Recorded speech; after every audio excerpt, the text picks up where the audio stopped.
Backstage, the air is thick with a suffocating silence before the show begins.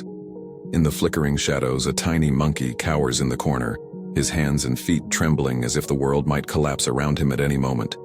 His name is Coco. He's so small, so frail, a fragile speck of life who should be scampering through the treetops, clinging to his mother's warm fur, high above the dangers of the earth. Instead, he's here, trapped in this grimy makeshift prison, waiting for the moment when the blinding stage lights will sear his eyes, and he'll be forced to perform for a crowd that claps and cheers without a shred of understanding. They don't see the pain etched into his every movement. They don't know the horrors he's endured to learn those pitiful tricks, the hours of torment hidden behind his shaky bows and forced hops. No one notices the scars beneath his patchy fur, or the way his dark eyes dart in panic, searching for an escape that never comes. Coco was barely more than a baby when they stole him from the wild. He can still hear his mother's frantic screeches, echoing in his mind her desperate cries as rough, calloused hands ripped him from her grasp. She fought for him, her claws scrabbling against the intruders, but she was no match for their cruelty.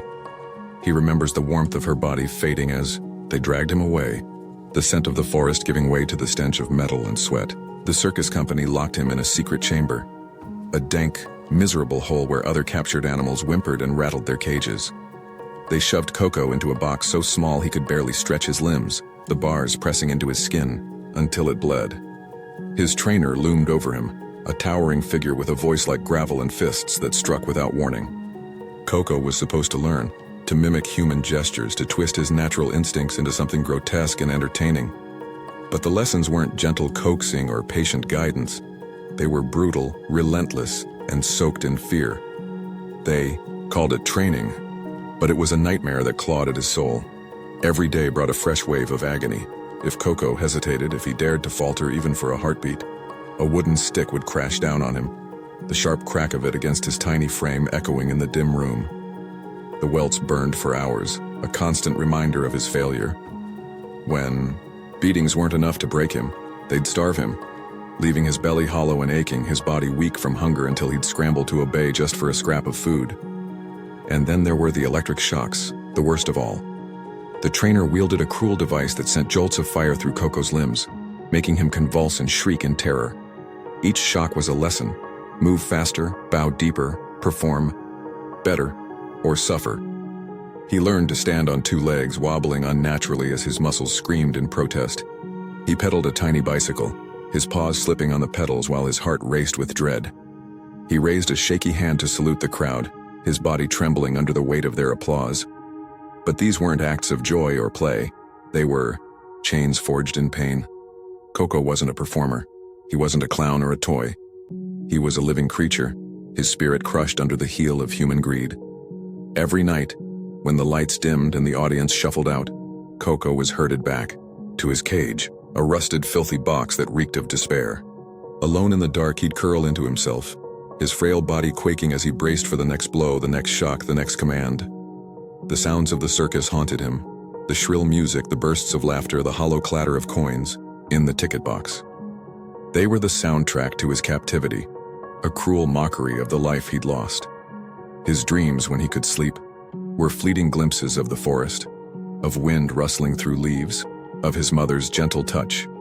But they always shattered into the cold reality of his prison. Yet, buried deep beneath the fear, a stubborn spark of hope flickered. It was faint, fragile, almost lost in the shadows of his suffering, but it whispered to him, one day, this might end. One day he might feel the sun again, untainted by the clang of chains. The years stretched on, each day bleeding into the next in an endless haze of exhaustion and dread. Coco's body grew thin, his fur dull and matted, but he kept moving, driven not by will but by the primal need to escape punishment. His spirit withered, shrinking smaller with every crack of the stick, every jolt of electricity. Then, one day, ordinary night, under the same glaring lights and hollow cheers, something shifted. In the sea of faces watching his torment, there was a woman who saw him, really saw him. She wasn't like the others, laughing and pointing. She was quiet, her eyes sharp and searching, and as Coco stumbled through his routine, she caught the truth in his gaze. His eyes weren't bright with mischief or delight. They were empty, sunken pools of fear and resignation. Every forced leap, every awkward wave was a plea for mercy, not a bid for praise. She saw the way his body flinched at every sudden sound, the way his hands shook even as he saluted the crowd. This wasn't a show. It was a slow execution, draped in glitter and music. Her chest tightened with a mix of sorrow and rage. She couldn't unsee it, and she wouldn't let it go on. The next morning, she didn't hesitate. She gathered a band of fierce, unrelenting souls, animal rights activists who'd seen too many broken creatures to stay silent.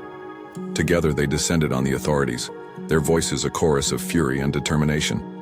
They demanded answers, inspections, justice. Days turned into weeks as the investigation unfolded, each revelation peeling back the circus's polished facade to expose the rot beneath. The evidence piled up like a grim monument.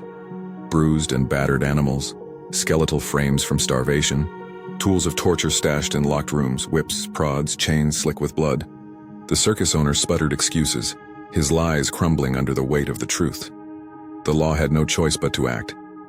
The tents were torn down, the gates bolted shut, and one by one, the animals were carried out of their cages, some limping, some too weak to stand, all bearing the marks of their suffering. Coco's rescue was a quiet, trembling moment. When they pried open his cage, he shrank back, his instincts screaming that every touch meant pain.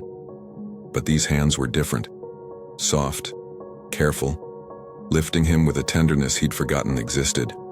They carried him away from the circus, away from the stench of fear and the echo of cruelty. At the rehabilitation center, a sprawling sanctuary of green fields and rustling trees, he met people who didn't shout or strike. They offered him food without demanding tricks, blankets without expecting obedience. At first, he couldn't trust it. He'd flinch at every shadow, every outstretched hand, his body braced for the punishment he'd come to expect. The memories of whips cracking, of shocks ripping through him, clung to him like ghosts, waking him in the night with phantom pains. But the caregivers didn't give up. They sat with him, spoke to him in low, soothing tones, let him hide when the world felt too big. Slowly, painfully, he began to unclench. A warm meal became a comfort, not a bribe. A gentle pat became a promise, not a threat. Day by day, the terror loosened its grip, and Coco started to remember what it felt like to simply be. Months passed, months of healing, of rediscovering the instincts the circus had beaten out of him. When he was ready, they took him to a wildlife preserve, a boundless stretch of forest where the air hummed with life. The first time he climbed a tree, his paws hesitated on the bark, unsure after so long in a cage. Then he leaped, and the rush of wind against his face felt like a miracle. He swung from branch to branch, his heart pounding with a wild, reckless joy he'd never known in captivity. Other monkeys greeted him, playful, chattering friends who tumbled with him through the canopy, grooming his fur without a hint of expectation. The sounds of the circus, the applause, the jeers faded into nothingness, replaced by the symphony of the wild, leaves whispering, birds calling, water trickling over stones. No more sticks, no more shocks, just freedom, raw and real and his. Years later, Coco was unrecognizable, a scrappy, spirited monkey with a gleam in his eye and a bounce in his step. His fur shone in the sunlight as he darted through the trees, his laughter-like chatter blending with the voices of his companions. The circus was a distant scar, faded by time and the steady balm of a life reclaimed. His story had started in darkness, ripped from his mother, caged and beaten, reduced to a trembling shadow of himself. But it ended in light, a rare and hard-won victory. Yet even as Coco swung carefree among the branches, the world beyond, the forest remained unchanged for so many others. Countless animals still languish in cages, their spirits ground down by the same cruelty that once held him. Their cries are drowned out by the roar of crowds, their pain masked by flashing lights and hollow cheers. Coco's freedom is a fragile triumph, a single thread of hope in a tapestry of suffering. His tale isn't just his own. It's a mirror held up to us all. It's a plea, a demand, a desperate call to look closer, to listen harder, to act. Spread this story.